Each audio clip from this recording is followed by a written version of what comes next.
Et après un échange de vues, Pēc viedokļa apmaiņas varu arī šodien paziņot, ka Eiropas komisija pieņēmusi lēmumu turpināt sniegt finansiālu atbalstu, kādu mēs piešķiram Ukrainai, kurai ir nepieciešama arī citu eiropiešu solidaritāte. Mēs esam paredzējuši ar šīs dienas lēmumu Ukrainai paredzēt 1,8 miljārdu eiro papildus atbalsta naudu.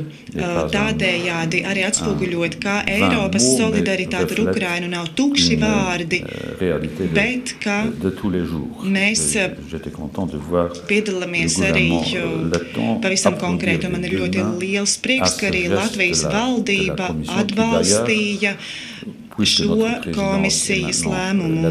Tā kā Latvija ir prezidējošā valsts, tad mums tiešām ir daudz cerību par to, kā Latvija mums palīdzēs arī veiksmīgi risināt attiecības ar Krieviju, lai arī pie dažādiem jautājumiem mēs varētu tikt uz priekšu ātrāk nekā līdz šim.